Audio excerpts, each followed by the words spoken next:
Hey, friend, something is quietly taking shape with the Minnesota Vikings right now, something most people aren't openly talking about yet. And if you take a close look at the projected roster heading into training camp, you start to realize this team might be much more settled and much more dangerous than it appears at first glance.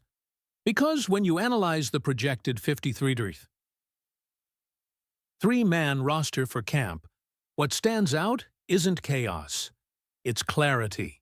So, without further ado, come along as I share everything we've been analyzing here. Go ahead and confidently smash that like button and drop a comment below. Let's bring home the trophy. Now, start at the quarterback room. And this is where things immediately get interesting. The expectation is that the Vikings carry three quarterbacks: Kyler Murray, J.J. McCarthy, and Carson Wentz. And while nothing is officially locked in yet, all signs point toward Kyler Murray being QB1. But here's the twist. There's still just enough uncertainty to keep this competition alive, especially with McCarthy developing and Wentz bringing veteran presence. And sitting behind them, Max Brosmer is expected to land on the practice squad, quietly waiting for his opportunity. Now shift to the backfield, and this is where roles start to become very specific.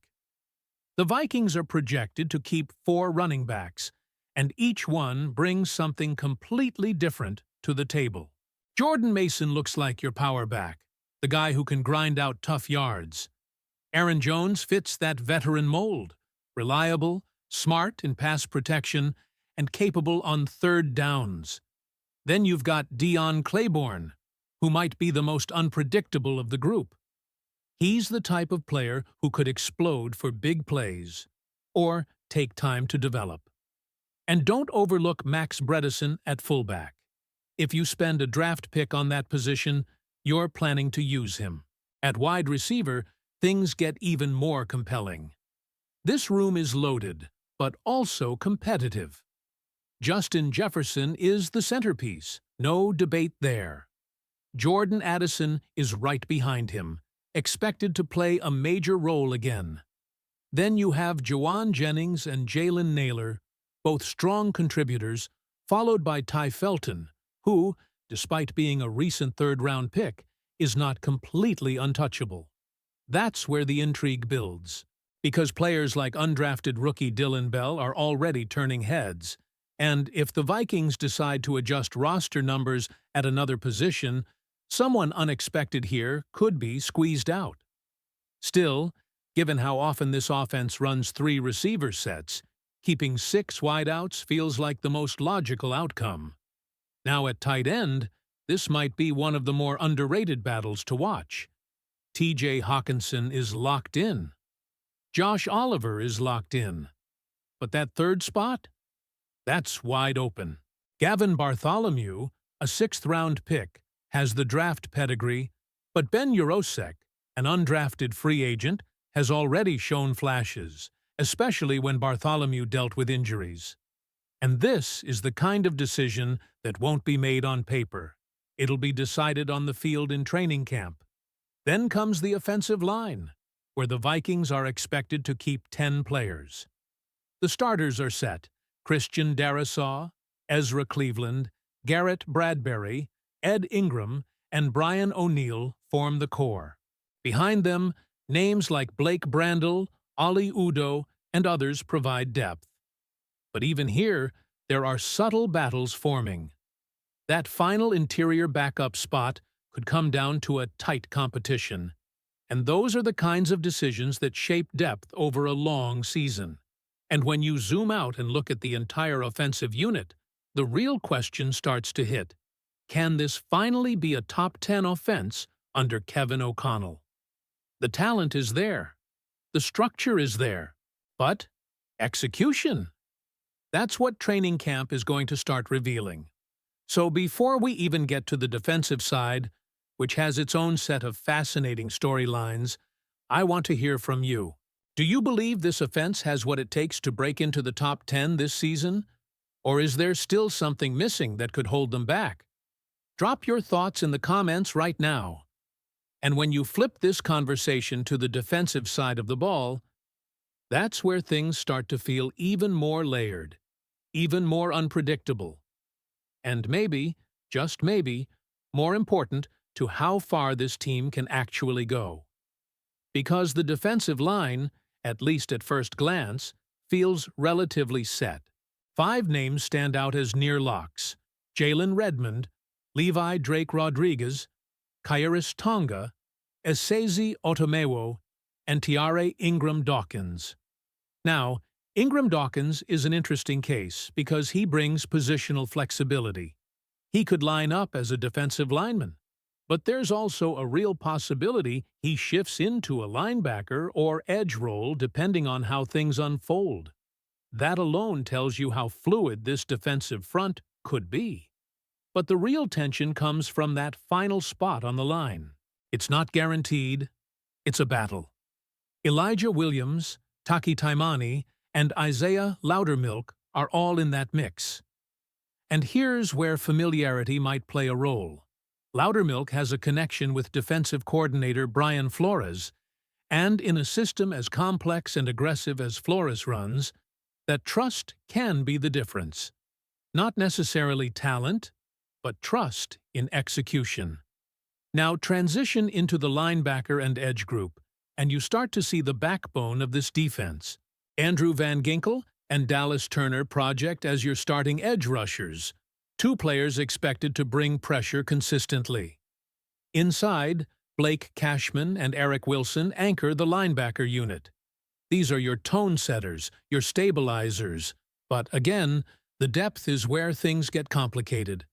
Avon Pace Jr., a name many fans are familiar with, is not completely safe in this projection, and that might surprise some people.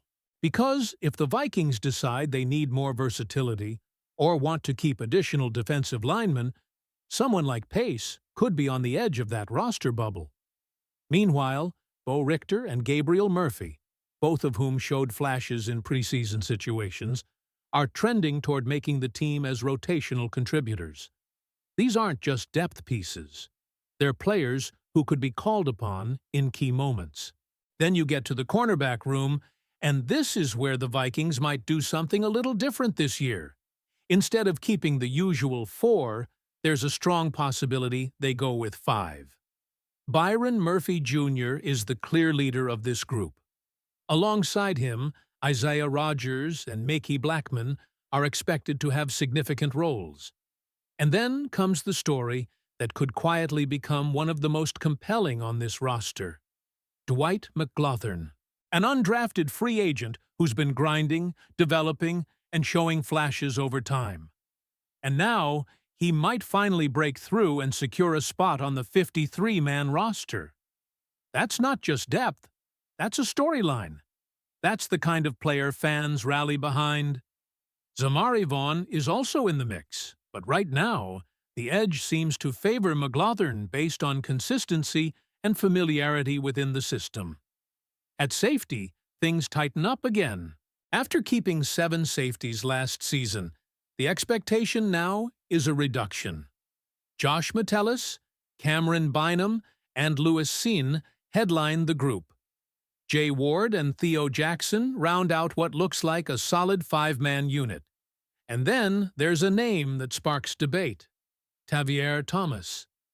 Because on one hand, there were issues. Special teams mistakes, penalties, moments that hurt. But on the other hand, he's still viewed as a valuable contributor in that third phase of the game. And in the NFL, special teams' value can't be overlooked. That's likely what keeps him in the mix, even if it's not universally agreed upon. And finally, special teams, the detail that often gets ignored until it decides a game. Will Reichard is expected to handle kicking duties. Andrew DePaula remains a reliable long snapper. And at punter, the edge goes to Johnny Hecker. Not just because of experience, but because of versatility. He's a veteran presence, and yes, he brings that rare ability to execute trick plays, to throw the ball when needed. That's the kind of hidden weapon that doesn't show up in projections, but absolutely matters when the moment comes. So when you step back and look at this entire roster projection, what you really see is a team that doesn't have many obvious surprises, but has a lot of subtle battles that could reshape everything. The kind of battles that don't make headlines, but decide seasons. And maybe the most intriguing question of all isn't just who makes the team, but who doesn't? Because even a name like Ty Felton, despite being expected to make the roster, has been mentioned as a potential surprise cut. Not likely, but possible. And that tells you everything about how competitive this roster really is. So now it's your turn, Vikings fans. After looking at this entire projected roster, offense, defense, special teams, who do you think could be the biggest surprise cut heading into the season? And more importantly, how far do you think this team can actually go with this group? Drop your takes in the comments. Make sure you hit that like button if you're ready for real football to finally be back.